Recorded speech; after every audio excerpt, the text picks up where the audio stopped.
Has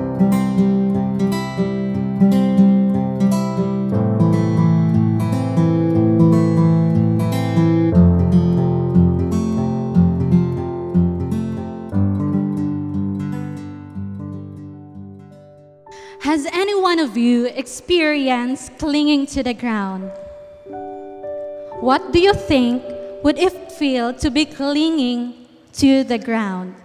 Well, I don't think these photos give justice to the words of David the psalmist actually mean. But that is exactly what we are going to tackle this morning. Today's message is called Clinging Unto the Dust. So if you have your Bibles with you, please open to Psalm 119, verse 25. It says there, "My soul cleaveth unto the dust. Quicken thou me according to thy word."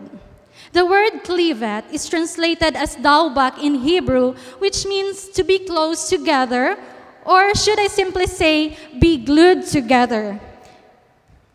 Dust, on the other hand, is aufar, which means earth or dry, loose earth. So my soul cleaveth unto the dust. Probably, or most probably, it means my soul is glued to the earth. According to Barnes' translation, the force of those words would be better represented by the idea that his soul, as it were, adhered to the things of earth, that it would be seemed so fastened to them and so glued to them. Adhered to what?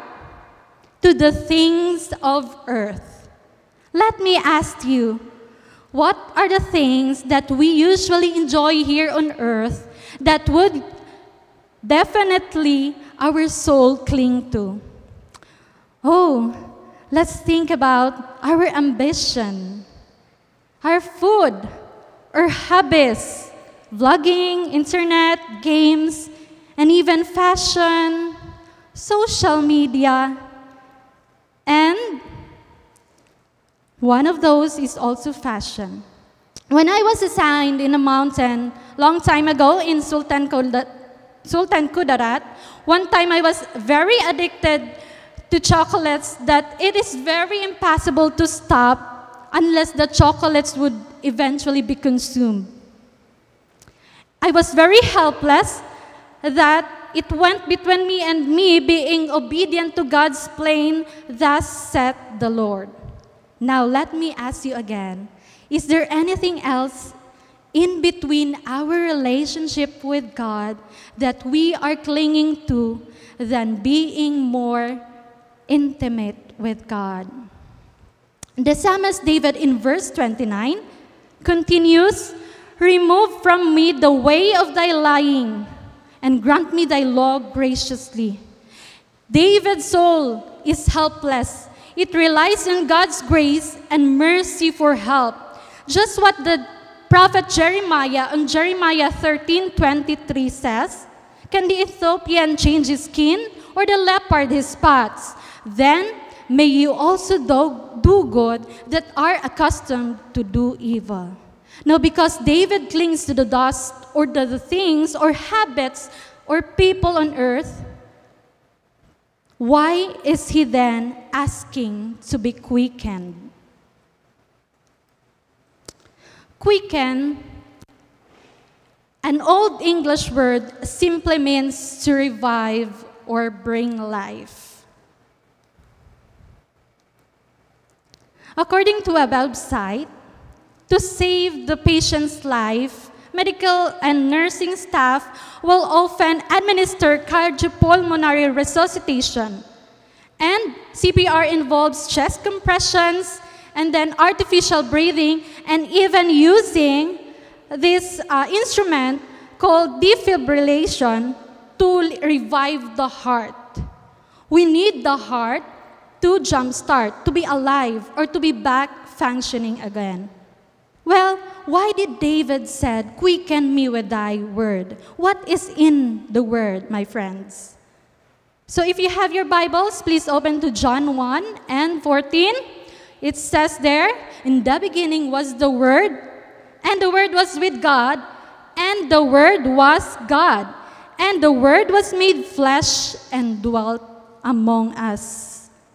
Yes, that Word is no other than who?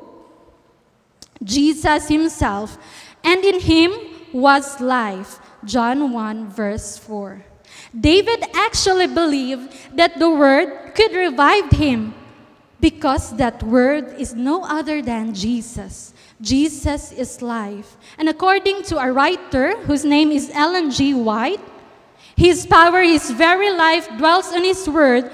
And as you receive the Word in faith, it will give you power to obey.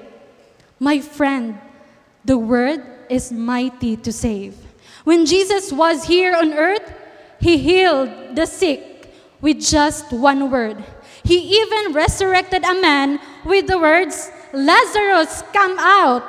And he even calmed the storms with just his words. And it also is the same word that will give life to our hungry souls, just like David. Friends, whatever storm of temptation and sinfulness you have been going through, the mighty conqueror, the healer, the Word of God incarnate that moved the earth when it was yet void and lifeless, the same will take over our troubled lives. Would you like to allow Jesus, the Word, to reign over your lives? Would you, from this day forward, trust the very promise that is written in the Word? If you do, let's bow down our heads for prayer.